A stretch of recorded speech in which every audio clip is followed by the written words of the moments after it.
semua. Allahumma shalli ala sayyidina Muhammad wa ala ali sayyidina wa maulana Muhammad. Bapak Ibu sekalian, adik-adikku, apa yang ingin saya sampaikan ini adalah bahwa tentang bagaimana sikap-sikap toleran dan intoleran itu terbentuk baik secara historik maupun secara genealogis, dan mungkin apa nanti mitigasinya.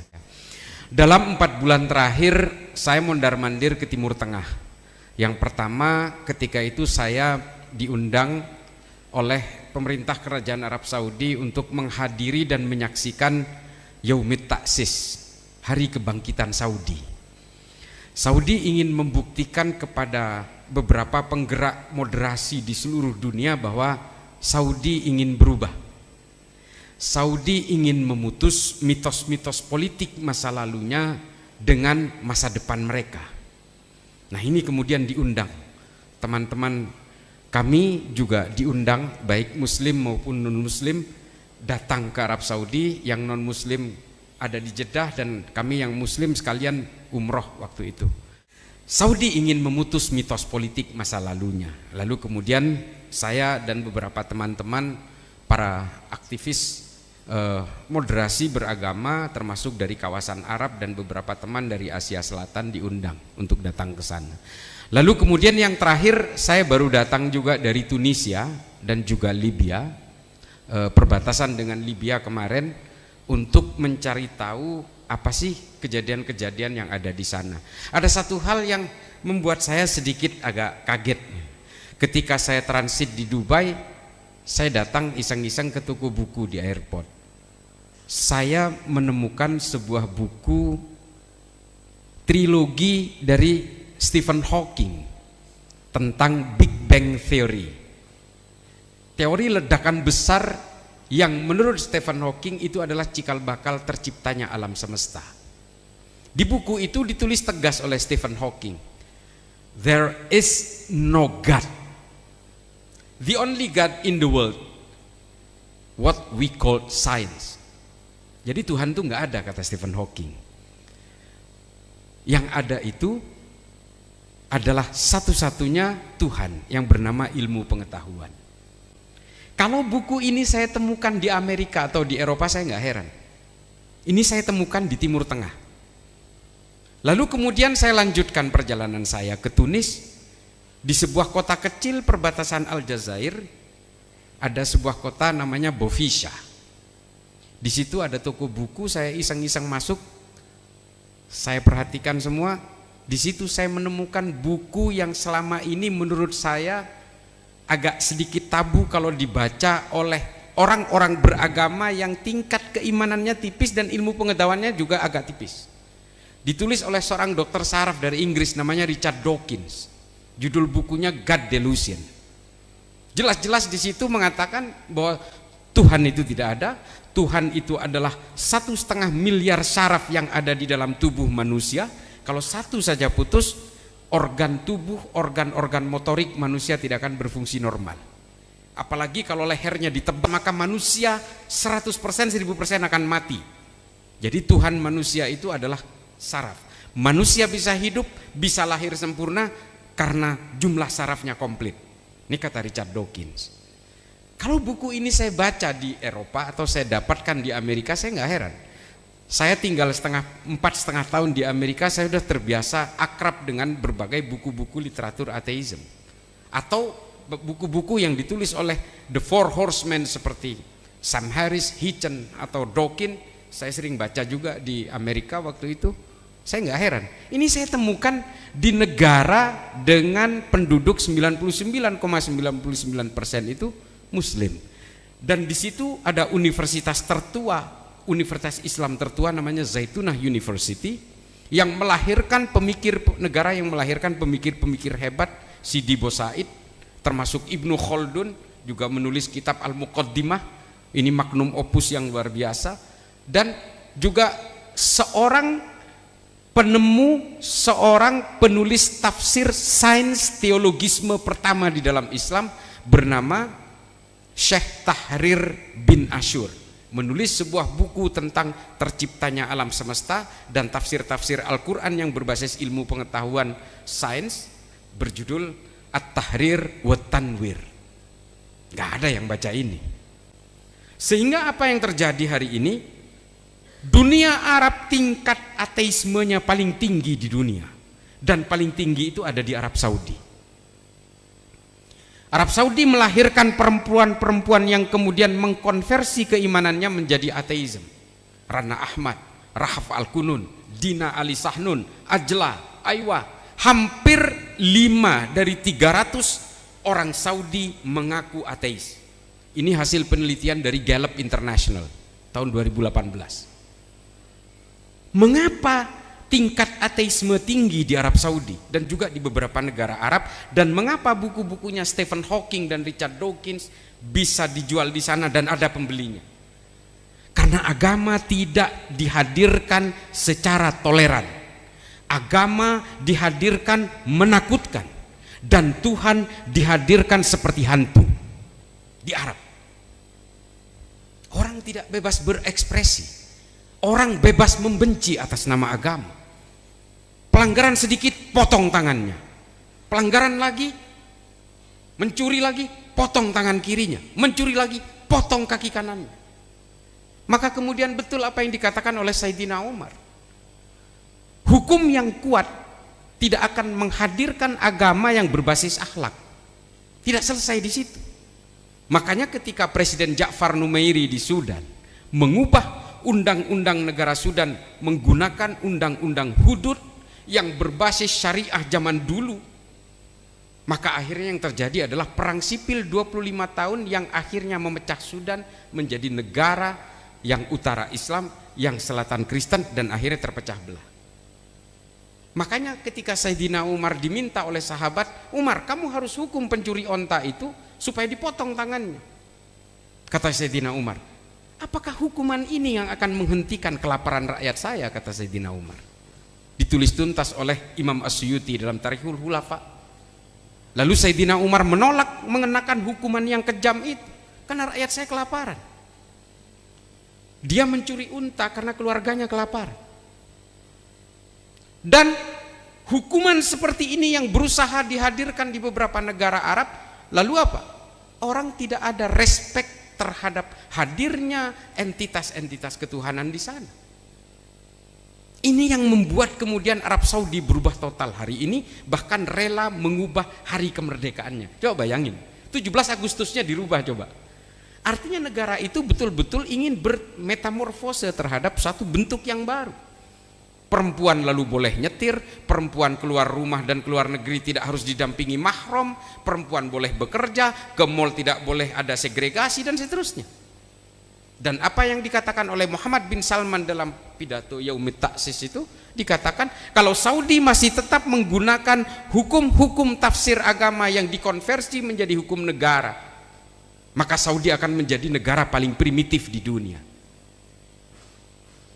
Bapak Ibu sekalian, satu kesalahan dari umat Islam, nanti saya bedah juga yang Kristen, tenang aja, mislead atau misleading tentang bagaimana agama itu ketika dia harus terlibat dalam intoleran. Yang Kristen juga, yang Hindu, Buddha, saya bahas semua nanti. Ini Islam dulu lah, agama saya dulu. Islam kemudian yang menjadi kesalahan paling utama dari orang-orang yang memeluk agama Islam adalah berebut otentisitas, berebut orisinalitas. Tafsir saya yang paling orisinil dengan kehidupan Nabi. Come on. We all have been living in 1,400 more years. Masih tetap ingin otentisitas dan orisinalitas. 1000% dunia kita hari ini sudah tidak orisinil lagi kalau dibandingkan dengan abad ke-8. Yang terjadi kemudian adalah benturan-benturan, clash of civilization, seperti yang dikatakan oleh Alvin Toffler dan sebagainya. Dan ketika ajaran-ajaran yang betul-betul berbasis mengaku paling orisinil ini dibawa ke negara lain dengan demografi yang berbeda, klimatologi yang berbeda, geografi yang berbeda, maka yang terjadi adalah benturan-benturan budaya yang kemudian dilakukan atas nama agama. Bagaimana agama hadir di Afghanistan dengan berbagai bentuk kekerasan, lewat Taliban, lewat Laskar Ataiba di Pakistan, Jabhatun Nusra di Suriah, Boko Haram di Nigeria, Al-Shabaab di Somalia, gerakan Thailand Selatan di selatan, gerakan-gerakan Abu Sayyaf di Filipina, dan juga gerakan-gerakan kelompok teror di Indonesia seperti JI, JAD, JAK, JAT, JAS, MMI, MIT, MIB, NII, Khilafatul Muslimin, Hizbut Tahrir, Ikhwanul Muslimin. Ini yang dilahirkan kita hari ini. Kita dipaksa oleh gerakan-gerakan operasi intelijen barat untuk sibuk dengan satu hal yang menjadi hantu dari semua agama-agama. Bukan hanya Islam, bukan hanya Kristen, tapi juga Hindu dan Buddha. Apa hantu itu? Kepentingan politik. Ini kelemahan semua agama. Ketika berurusan dengan urusan politik, Islam saling membunuh sesama orang Islam, Islam berperang sesama orang Islam. Di Eropa, orang Kristen terlibat perang 30 tahun dan membunuh 8 juta lebih orang Kristen di Eropa gara-gara hegemoni politik oleh gereja. Orang Hindu membunuh sesama orang Hindu. Godse membunuh Gandhi karena gerakan Sivsena, Hindutva, Bharatiya Janata, dan kemudian melahirkan Hindu supremasis yang mengintimidasi dan juga mempersekusi orang-orang minoritas Kristen di Manipur, orang Islam di Goa, Gujarat, Uttar Pradesh, masjid dibakar, gereja dibakar. Semua gara-gara apa? Politik, Pak. Adik-adik sekalian, pembunuhan Sayyidina Utsman di Islam oleh kelompok-kelompok yang namanya ketua kelompoknya itu Himar orang Mesir, dan dimotori juga oleh sahabatnya, anak sahabatnya sendiri, Muhammad bin Abu Bakar. Ini ditulis dalam Tarikh At-Tabari, Al-Umam wal Muluk volume 3. Juga ditulis oleh Imam As-Suyuti dalam Tarikhul Khulafa. Oleh Al-Mas'udi juga dipertegas pada abad ke-14 bahwa pembunuhan-pembunuhan yang terjadi di dalam orang Islam ini gara-gara kepentingan politik semua. Pembunuhan Sayyidina Ali oleh Abdurrahman bin Muljam At-Tamimi dan Amir bin Bakar At-Tamimi juga terjadi karena persoalan politik. Perang Jamal, perang Siffin, perang Qurra, perang Zab, perang Nahrawan. Perang sesama orang Islam yang membunuh ratusan ribu orang Islam. Permusuhan Sunni dan Syiah yang berlangsung hingga hari ini 1400 tahun lebih dimulai dari dengan konflik-konflik politik. Kristen juga, perpecahan berbagai firqah, berbagai sekte, redenominasi di dalam Kristen juga terjadi karena kepentingan-kepentingan politik.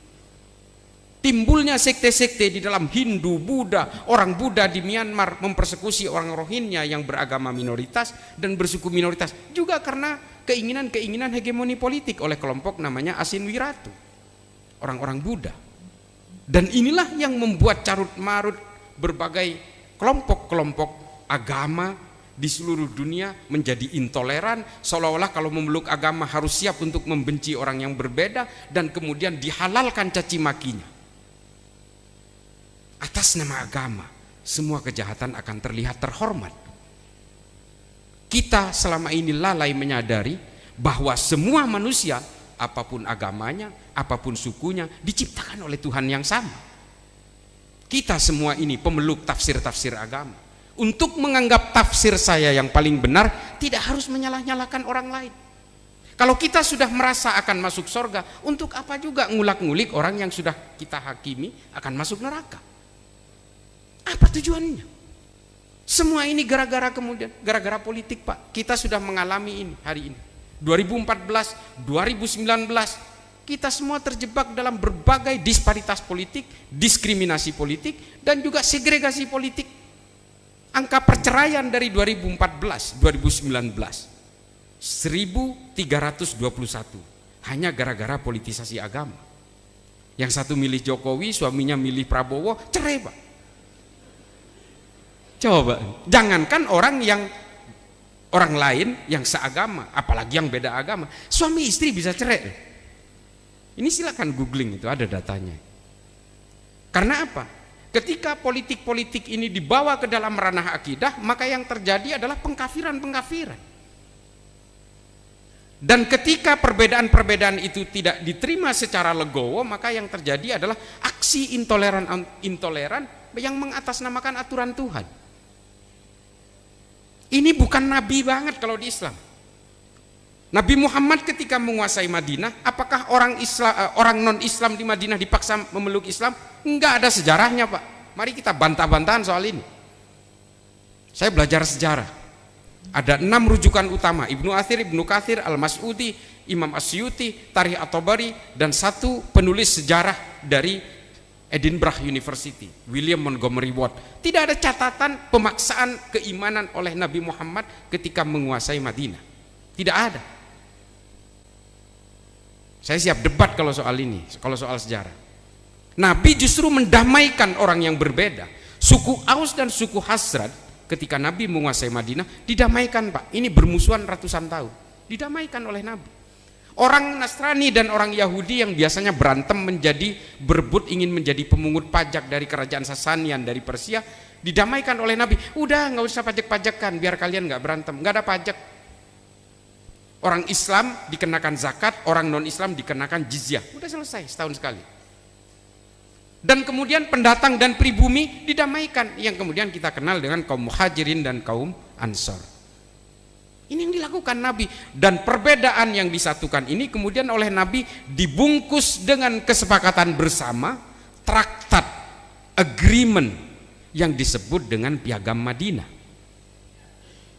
Inilah yang kemudian oleh Ibnu Khaldun dituangkan dalam kitabnya bernama Al-Muqaddimah, bahwa tonggak utama dari satu bangsa itu adalah kesepakatan bersama yang oleh Ibnu Khaldun disebut dengan Al-Asobiyah, Social and Politics Cohesion. Nah, konsep Al-Asobiyah yang diambil dari bagaimana ketika Nabi menguasai politik Madinah ini kemudian dicomot oleh Adam Smith, bagaimana untuk diwujudkan dalam teori kapitalisme modern, bagaimana aliran-aliran modal yang dikoordinir oleh satu negara untuk didistribusikan kepada seluruh rakyat menengah sampai rakyat bawah. Ini diambilnya dari konsep Ibnu Khaldun. Dan kemudian John Locke, John Maynard mengambil intipati dari aturan-aturan politik yang dibuat oleh Ibnu Khaldun dalam Al-Muqaddimah ini diwujudkan dalam sistem demokrasi modern yang kita kenal hari ini. Nah, ini yang tidak pernah kita pahami, Pak, bahwa kita selalu merasa paling. Aksi intoleransi itu berangkat dari merasa paling. Kata Jalaluddin Rumi dalam Fihi Ma Fihi. Merasa paling benar, merasa paling dekat dengan Tuhan, merasa paling suci, merasa paling beribadah, sehingga dia gagal mengalahkan dirinya sendiri. Ketika orang gagal mengalahkan dirinya sendiri, maka dia akan selalu berusaha merendahkan orang lain. Aksi intoleransi itu terjadi dari sini, apapun agamanya. Nah, adik-adik sekalian, dari gambaran genealogis dan historik tadi, merasa paling inilah kemudian yang menjadi hantu-hantu intoleransi di berbagai belahan dunia, apapun agamanya, apapun sukunya. Dan yang terjadi adalah ketika aksi intoleransi ini dinormalisasi dalam kehidupan sosial masyarakat, yang terjadi adalah tetangga berperang dengan tetangga. Tetangga membakar rumah tetangga. Inilah awal dari runtuhnya berbagai peradaban manusia beragama di seluruh muka bumi ini dari abad ke abad. Silakan baca bukunya Simon Sebag Montefiore, Jerusalem The Autobiography. Dan kalau mau lebih komplit, baca Tarikh At-Tabari volume 6-12. Dia menceritakan bagaimana kehidupan Arab, Eropa dan sebagainya ketika masa-masa awal kebangkitan beragama. Kalau kita mau belajar banyak tentang literatur-literatur di dalam Islam, Kristen, bagaimana di dalam Alkitab diterangkan tentang Genesis dan sebagainya. Nah, kita mungkin akan menyadari bahwa kita semua ini beragama karena takdir kelahiran-kelahiran kita. Saya menjadi Islam karena saya lahir dari orang tua beragama Islam. Saya lahir di Madura, dari kecil saya dididik Islam. Saya dari kecil dididik untuk belajar ngaji, belajar datang ke masjid, beribadah dan sebagainya. Maka Islamlah saya. Kalau saya lahir di Meksiko, Pak, saya Katolik, Pak. Lahir dari orang tua Katolik, tetangga beragama Katolik, sekolah-sekolah Katolik. Kanan kiri ngelihat rumah ibadahnya Katolik, satu negara isinya Katolik. Katolik, Pak, saya, Pak. Terus takdir kelahiran itu siapa yang menentukan? Allah yang menentukan. Tuhan yang menentukan. Maka kemudian Habib, kalau orang sudah betul-betul punya empati kemanusiaan, insya Allah dia akan toleran. Dia akan tidak merasa paling, tidak perlu membid'ah-bid'ahkan ajaran orang lain, tidak perlu mengkafir-kafirkan keimanan orang lain. Selesai, Pak. Tidak perlu gelisah, Pak. Ketika ada pemfatwa, pendakwah mengatakan di dalam salib ada jin kafirnya, apa efeknya? Anak-anak SMP di Jogja langsung datang ke pekuburan Kristen dan menggergaji semua nisan-nisan salib di sana. Ini semua dari mulut kita. Apa susahnya kita mengajarkan toleransi? Karena kita semua ini beragama karena warisan dari orang tua kita masing-masing.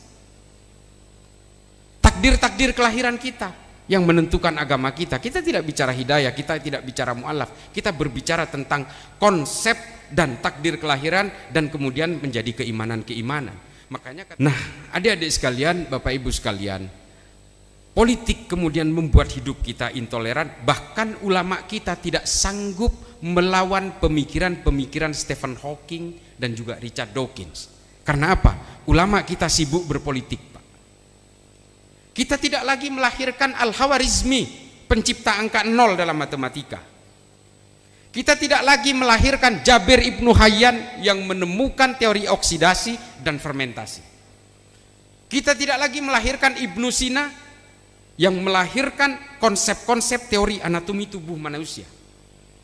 Kita tidak lagi melahirkan Ibnu Battuta, Ibnu Khaldun. Kita tidak bisa melahirkan kitab-kitab magnum opus Tahafud al-Falasifah, Tahafud at-Tahafud, Fihi ma fihi. Nggak ada lagi, Pak. Yang dilahirkan oleh kita hari ini adalah kitab-kitab yang menjerumuskan kita kepada aksi intoleran. Idarat at-Tawahhush, Al-Wala wal Bara' fil Islam, Muhammad Said Al-Qahtani. Ini terorisme punya buku ini.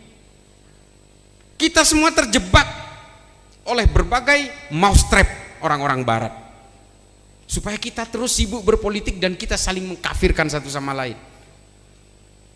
Akhirnya yang dijadikan perdebatan dalam agama itulah hal remeh-temeh. Bagaimana tata caranya masuk kamar kecil? Udahlah, itu lewati aja kita. Elon Musk sudah bikin real estate di Mars. Kita masih hidup dengan diskusi-diskusi tentang hukum remeh-temeh. Yang diperdebatkan itu tentang kunut dan tidak kunut. Yang salah itu bukan yang kunut, atau yang salah itu bukan yang tidak kunut. Yang salah itu yang nggak sholat subuh. Ini kita semua terjebak hari ini oleh berbagai hegemoni politik, seolah-olah yang menjayakan agama itu harus politik. Jeblok, Pak, kita. Semua agama jeblok kalau urusan politik. Isinya adalah perang, penaklukan, ekspansi. Semua agama itu. Perang salib itu. Memang perang agama? Bukan, saya selalu menolak itu. Pelajari sejarahnya. Itu perangnya orang Eropa dan orang Arab kok. Palestina dengan Israel, perang agama? Enggak, itu perang politik. Dari dulu Yerusalem itu selalu jadi melting pot, battleground pertempuran. Mulai dari zamannya Titus Vespasian sampai Benjamin Netanyahu hari ini. Itu perang politik semua. Perangnya orang Arab dan orang Yahudi. Enggak ada perang keimanan soal itu. Emang kalau Palestina kalah terus Islam jadi tumbang gitu? Enggak juga. Itu perang politik. Sama seperti perang penaklukan Konstantinopel, dibawa terus ini sama pengusung khilafah, seolah-olah ini adalah prestasi paling moncer. Kegagalannya nggak pernah dibaca. 600 tahun loh orang Islam itu menguasai Eropa, mulai dari semenanjung Iberia sampai ke pinggiran kota Toulouse di Prancis sana. 600 tahun. Setelah tumbang di Granada, apa sisanya? Nggak ada. Satu pun secara genetik orang Islam di Eropa nggak ada. Kalau ada orang Islam di Eropa hari ini pengungsi, imigran, atau kawin-mawin, atau akulturasi. Apakah Kristen menyisakan di Amerika Selatan, apakah menyisakan berbagai hal?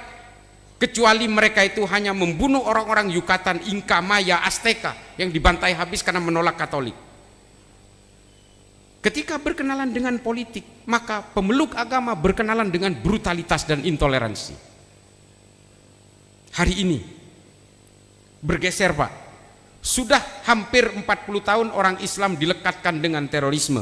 Hari ini bergeser ke umat Hindu di India. Karena apa? India diperkirakan menjadi negara paling maju pada tahun 2050. Hari ini yang diobok-obok adalah kalangan penganut Hindu di India lewat gerakan-gerakan Hindu supremasis. membakar masjid, membakar gereja. Ini kelakuan orang barat. Barat dengan kepentingan politiknya. Jangan barat diidentikan dengan Kristen, Katolik, Protestan, bukan. Lalu kemudian semua agama memiliki kerentanan yang sama. Kelompok-kelompok teror itu bukan identik dengan Islam saja. Baader-Meinhof, IRA, Baske, White Supremacy, Ku Klux Klan, FARC. Ini kelompok-kelompok non-Islam yang kemudian memilih menjadi teroris.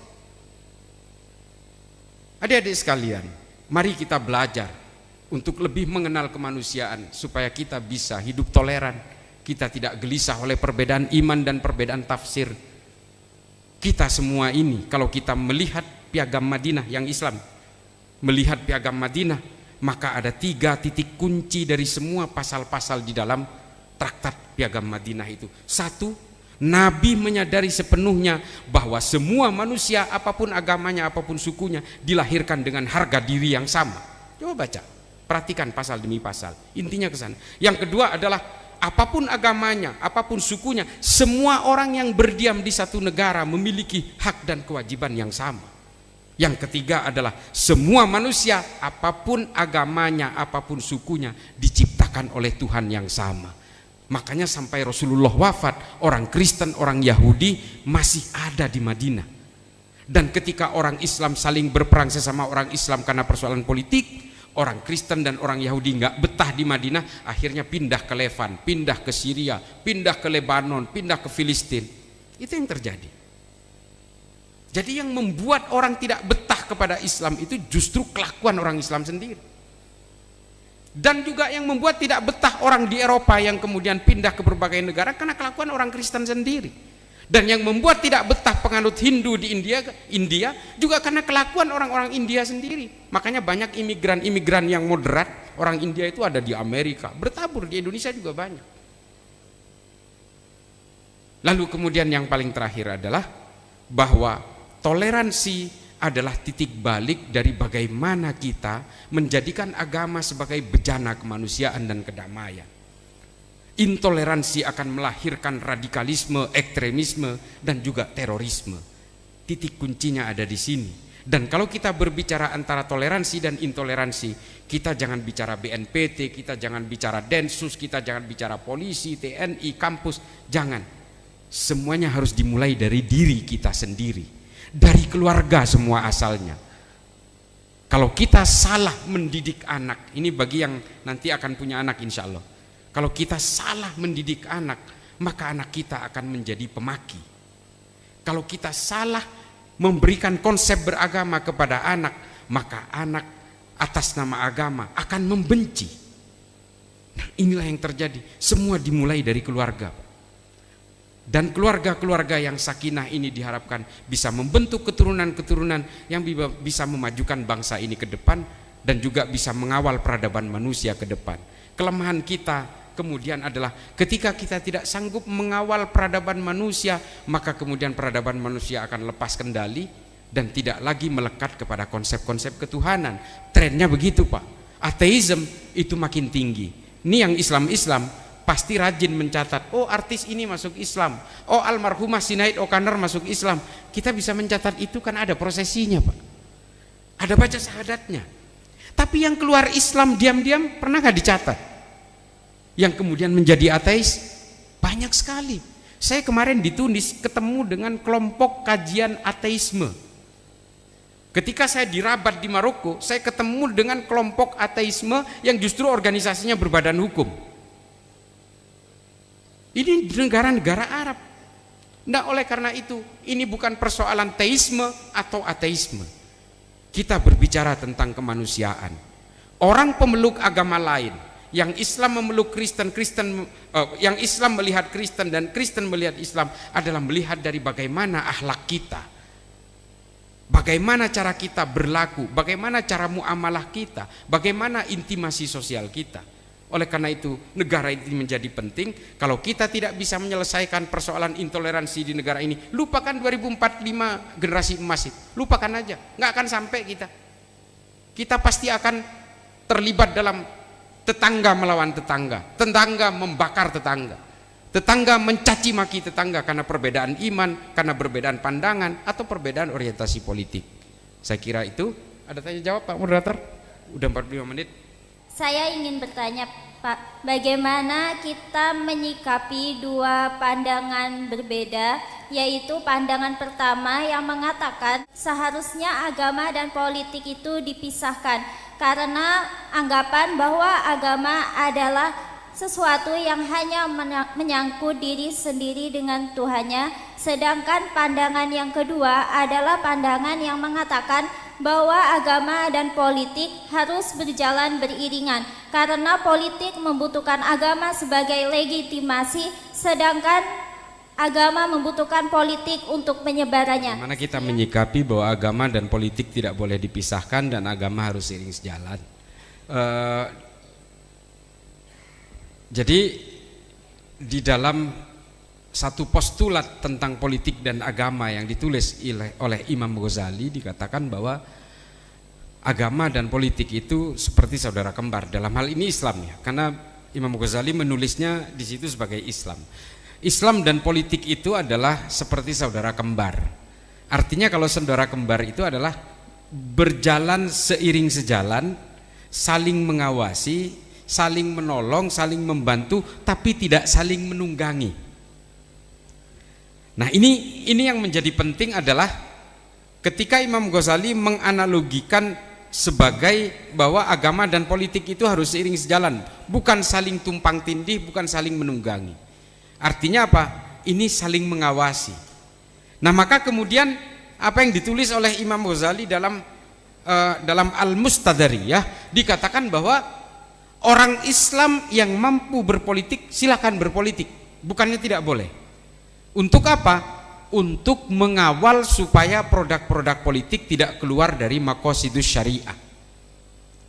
Nah ini artinya orang Kristen pun juga harus melakukan hal yang sama. Orang Hindu, orang Buddha juga harus melakukan hal yang sama untuk mewakili kepentingan-kepentingan elektoralnya supaya kepentingan-kepentingannya dalam kehidupan beragama itu juga terlindungi oleh produk-produk politik.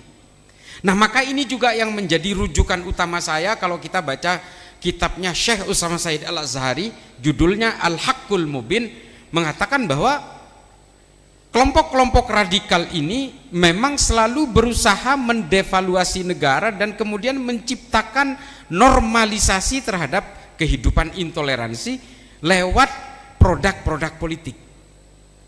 Nah ini adalah pola-pola. Kalau kemudian politik itu kita jauhi, maka produk-produk politik ini kemudian akan keluar dan membentuk berbagai jurang dalam intimasi sosial kita.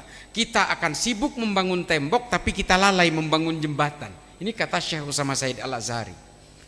Jadi politik itu adalah mewakili kepentingan-kepentingan elektoral masing-masing untuk mengawal supaya produk-produk politik ini tidak merugikan kehidupan mereka baik dalam kehidupan sosial maupun beragama. Nah kalau misalnya tiba-tiba di depan kampus ini didirikan klub atau spa lah gitu, panti pijat gitu, yang bisa jadi kemungkinan anak-anak mahasiswa setelah belajar itu ke sana semua. Apakah bisa kalau sampean tidak menguasai ruang-ruang politik?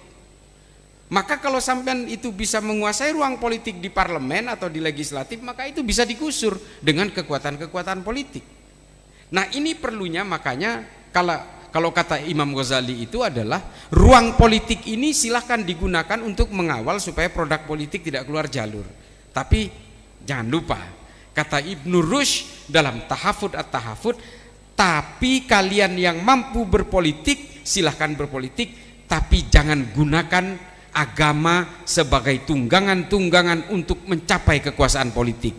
Apa alasannya? Ibnu Rushd bilang, karena kalau kamu menggunakan agama sebagai tunggangan menuju kekuasaan, kelak ketika berkuasa kejahatanmu pun akan dibenarkan dengan dalil-dalil agama. Ini kata Ibnu Rushd. Jadi silakan berpolitik, tapi jangan jadikan agama ini sebagai bendera-bendera politik, sebagai kendaraan-kendaraan politik, sebagai tunggangan-tunggangan politik, apalagi membajak jubah-jubah kesalehan dan simbol-simbol agama.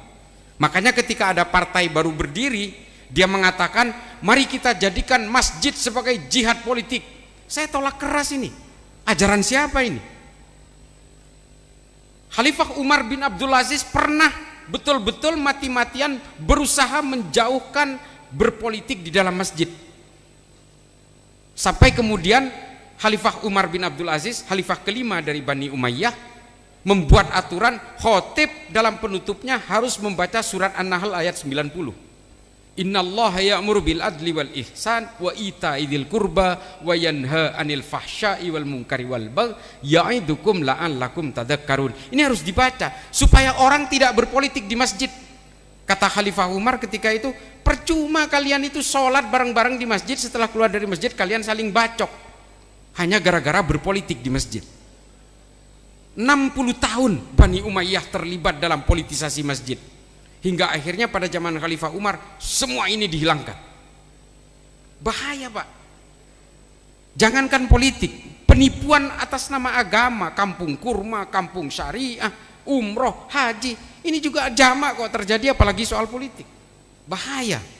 Orang bisa saling benci satu sama lain, bukan hanya yang berbeda iman, satu keimanan bisa saling mengkafirkan gara-gara politik. Sampai orang nggak boleh masuk ke masjid karena beda dukungan politik. Bahaya ini. Makanya Khalifah Umar mengharamkan penggunaan politik, simbol-simbol politik di dalam masjid. Nggak boleh.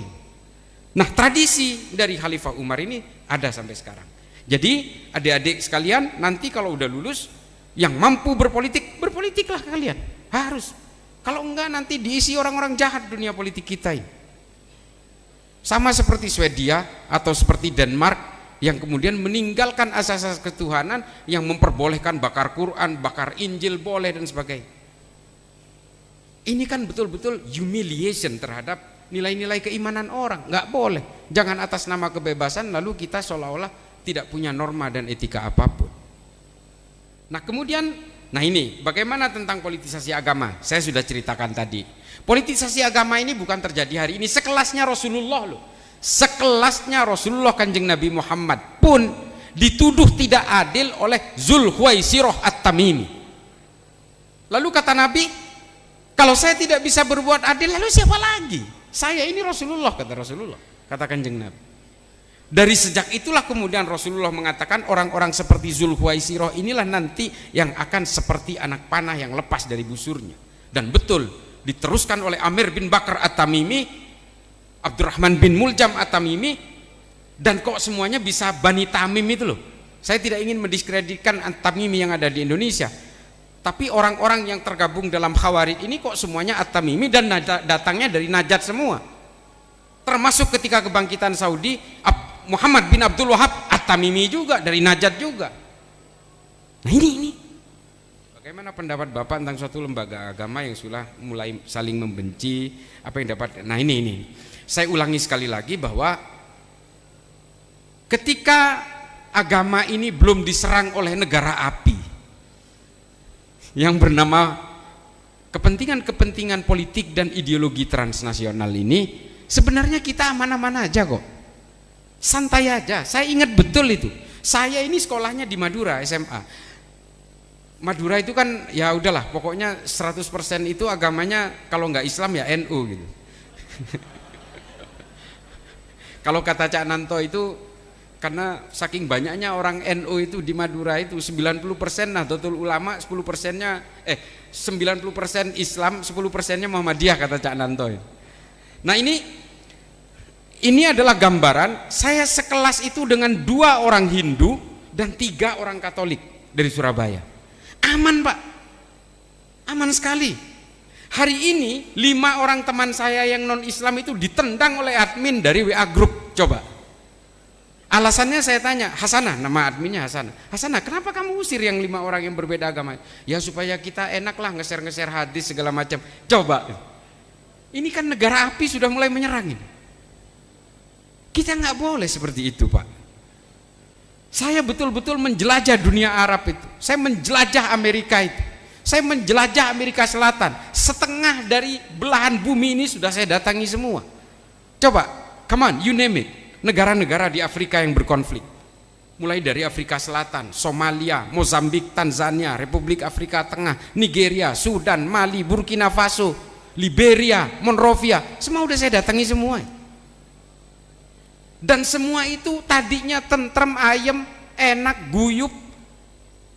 Setelah kepentingan-kepentingan politik masuk, selesai negara itu. Sudan sampai hari ini nggak selesai.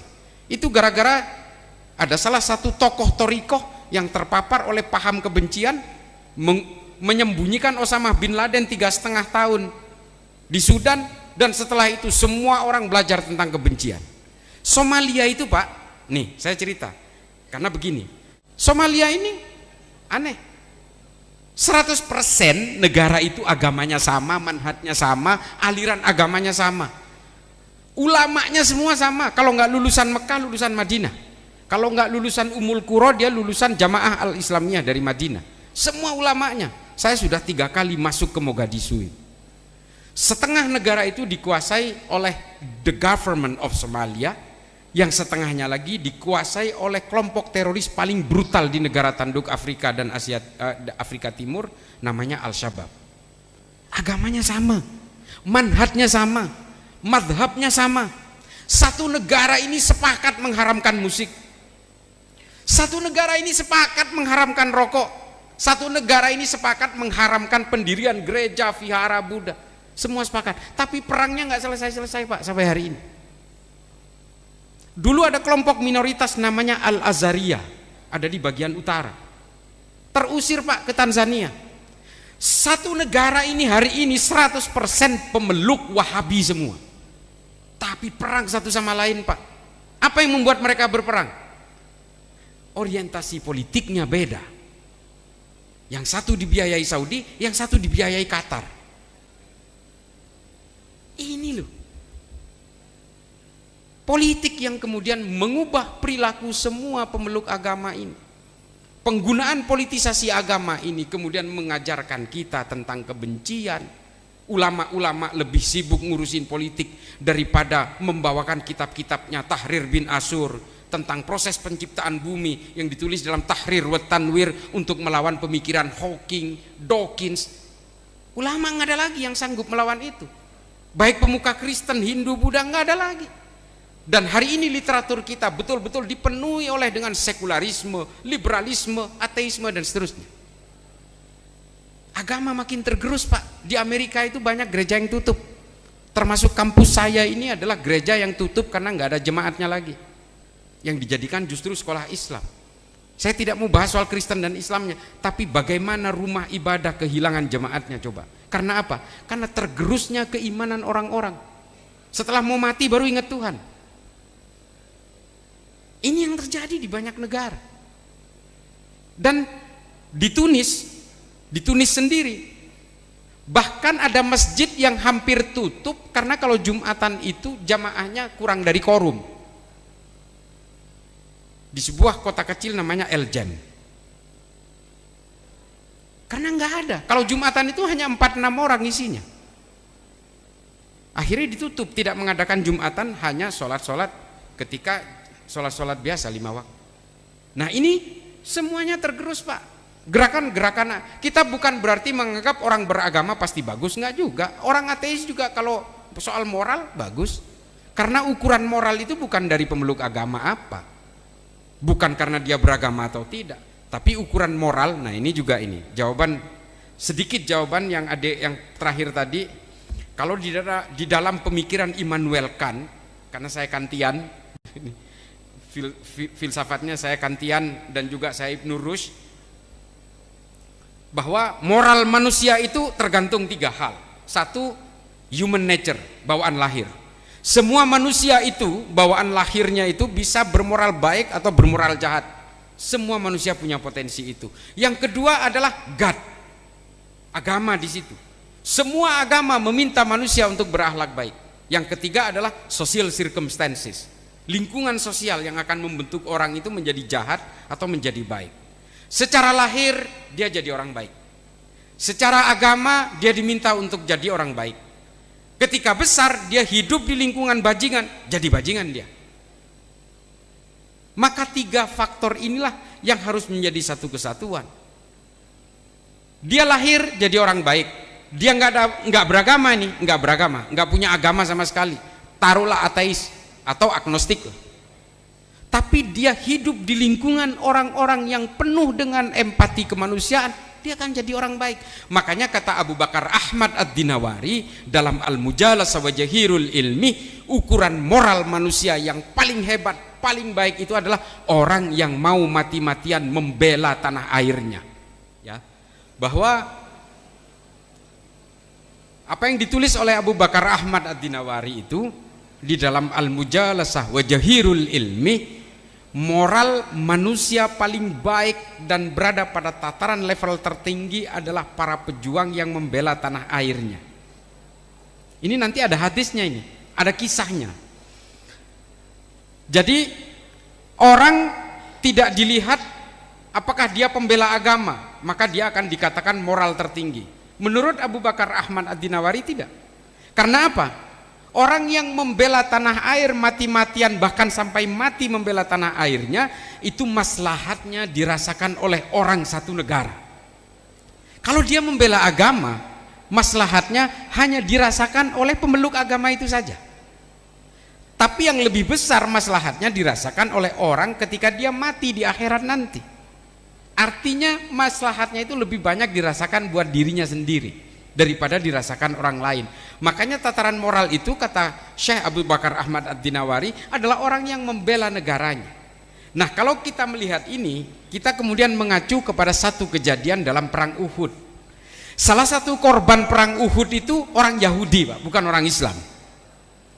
Karena Nabi mewajibkan perang-perang pada zaman Nabi itu diikuti oleh pemeluk agama apapun, tapi dia warga negara. Makanya ini juga adalah bantahan saya terhadap Felix Xiao yang mengatakan membela tanah air tidak ada dalilnya dalam Islam. Itu saya bantah. Karena perang-perang pada zaman Nabi itu bukan perang keimanan, Pak, itu perang membela tanah air itu. Makanya Nabi mewajibkan kepada orang di Madinah agamanya apapun. Kalau ini perang keimanan, tentu saja Nabi hanya mewajibkan kepada orang Islam.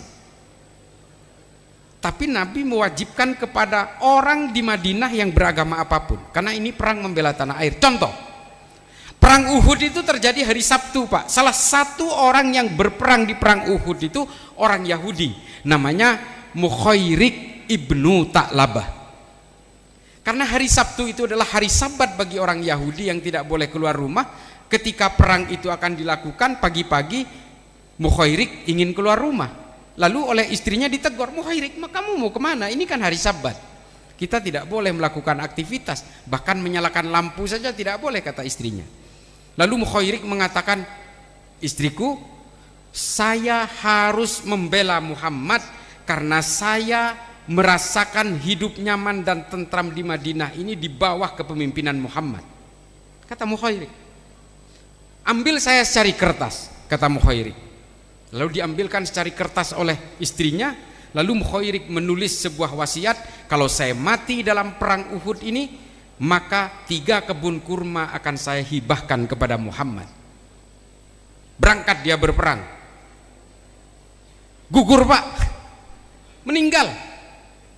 Ketika dia berusaha menghalau orang-orang kafir Quraisy, ketika berusaha mencapai bukit Uhud, sementara Nabi itu ada di atas, Mukhairik berada di bawah, menjadi lapisan bawah untuk menghadang mereka supaya tidak naik ke atas bukit.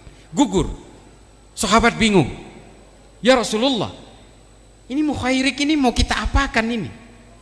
Dia seorang syuhada tapi dia bukan orang Islam, kita mau makamkan dengan cara apa ini?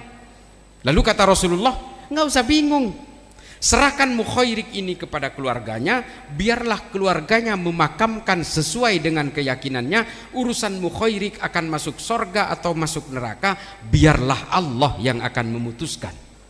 Itu kata Rasulullah.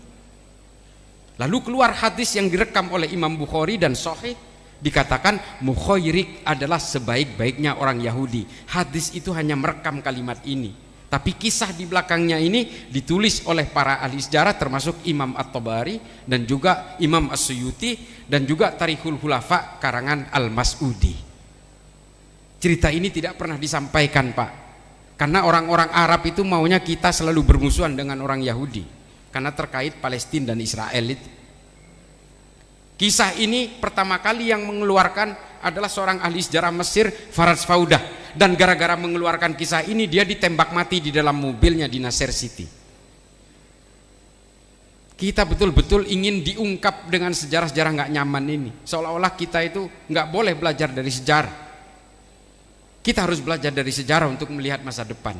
Kita harus melihat masa lalu untuk melihat masa depan, tapi jangan paksa masa depan untuk kembali ke masa lalu. Ini kan orang-orang hari ini selalu menggunakan masa lalu sebagai referensi paling ideal untuk dilaksanakan hari ini, termasuk berusaha kembali ke zaman khilafah itu. Setiap manusia ada zamannya, Pak. Setiap zaman ada manusianya. Hari ini mungkin demokrasi Pancasila yang dianggap paling ideal. 200 tahun lagi generasi yang akan datang akan mengubah itu semua. Jangan paksa kami yang sudah hidup seperti ini untuk kembali ke zaman abad pertengahan. Mundur peradaban kita. Lihat itu Suriah itu. Karena ISIS memaksa akselerasi peradaban manusia untuk kembali ke masa lalu, yang terjadi adalah bentrokan-bentrokan antar umat manusia. Itu yang terjadi di Suriah dan berbagai negara yang berkonflik hari ini.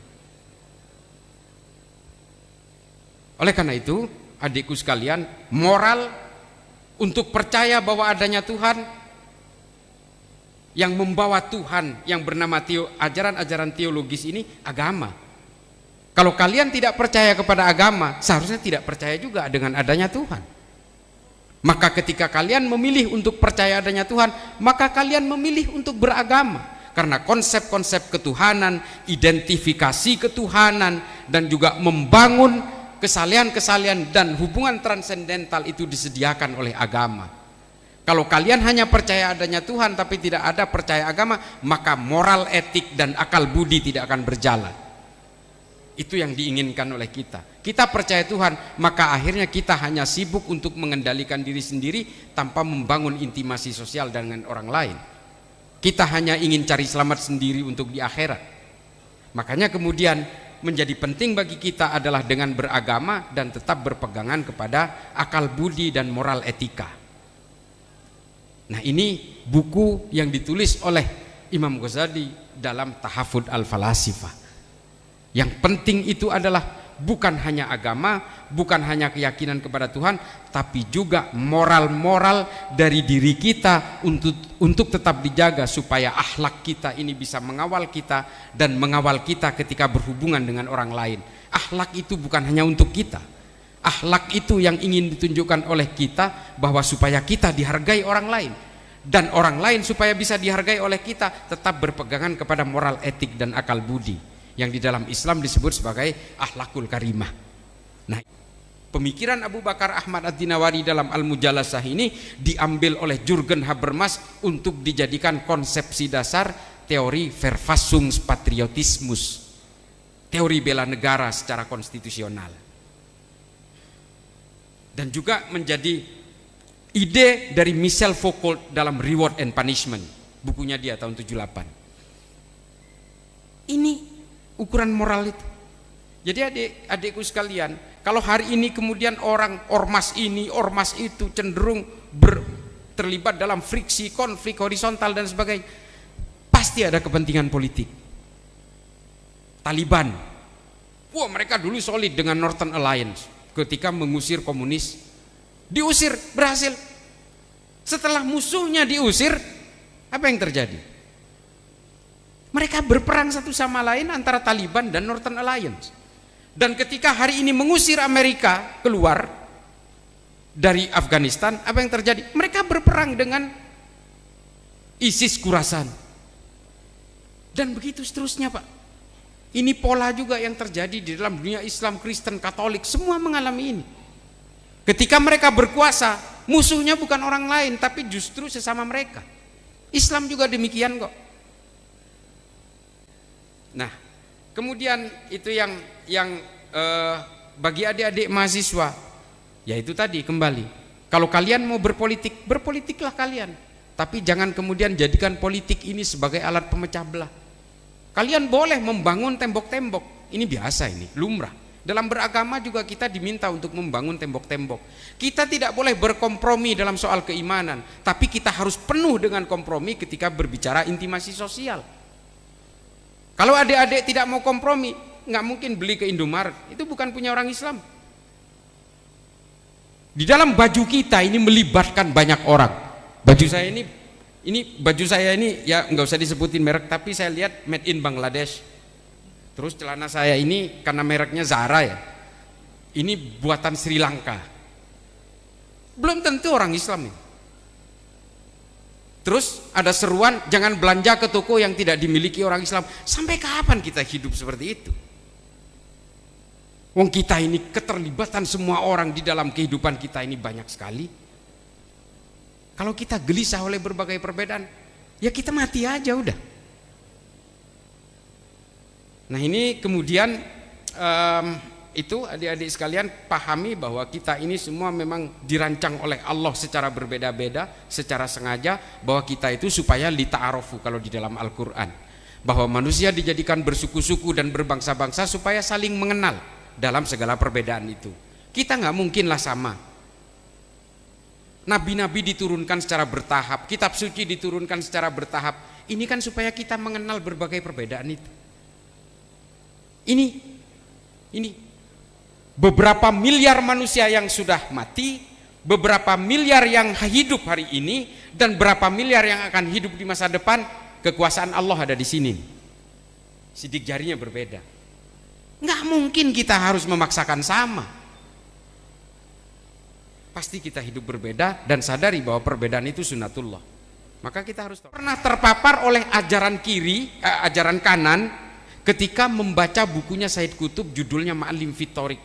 Sejak saat itu saya benci kepada siapapun. Ketika saya melihat Gus Dur di TV itu saya ludahin. Ini sekuler, liberal, ini antek Yahudi ini. Saya ludahin, saking bencinya saya Pak. Saya baca bukunya Said Qutb. Ketika saya baru kuliah itu terpapar rohis, tarbiyah liko.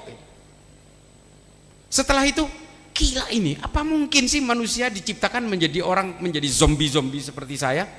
Akhirnya saya betul-betul lepas dari itu setelah membaca banyak buku Pak. Salah satu yang mengilhami saya itu ada pepatah dari Thomas Aquinas, hominem unius libri. Hominem unius libri ini adalah paling bahaya itu manusia yang hanya membaca satu buku, lalu satu buku ini dianggap kebenaran mutlak. Ini yang paling bahaya. Maka kemudian saya baca semua buku Pak.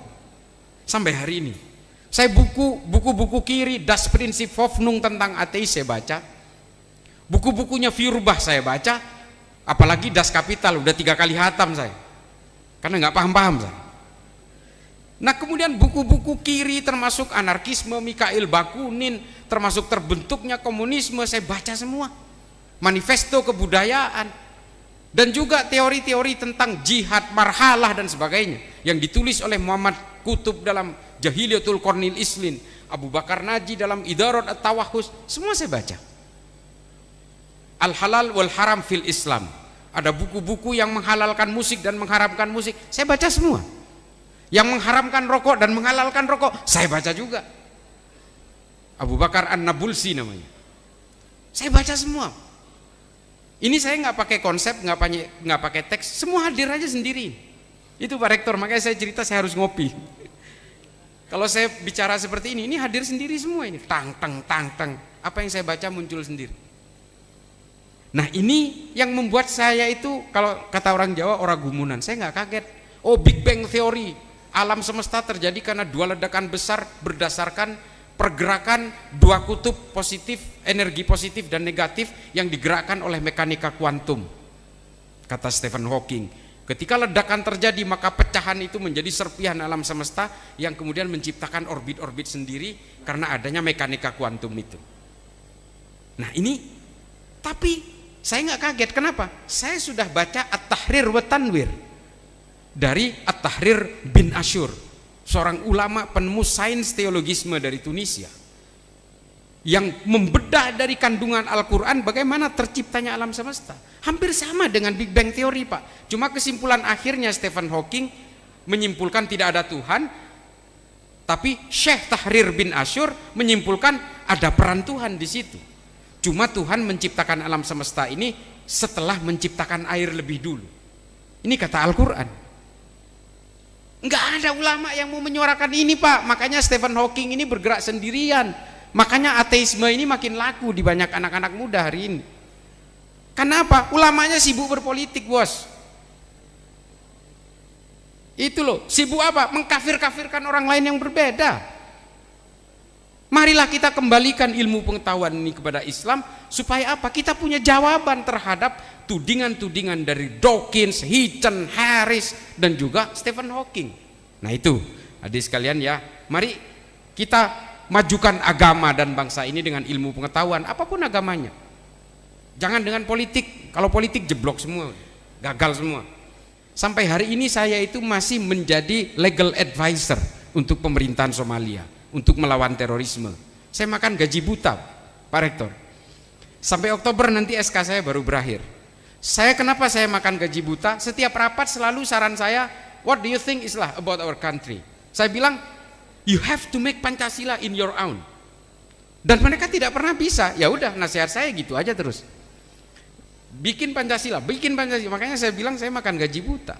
Kalau adik-adik ingin membaca tulisan saya, bisa ke Instagram saya, Islah_Bahrawi, atau di Twitter saya. Tapi jangan Twitter lah, itu tarung bebas. Itu tarung bebas kalau Twitter. Baca aja di Instagram, saya banyak menulis tentang sejarah dan filsafat, baik Islam ataupun agama-agama lain. Saya buku itu, saya 1000 halaman per bulan sampai hari ini. 1000 halaman per bulan, 250 halaman per minggu. Itu saya baca. Saya kalau di pesawat, di kendaraan, atau ngopi, ya saya ngerokok. Saya memang nggak bisa ninggalin rokok karena daya rekamnya ada di situ. Semua buku saya baca.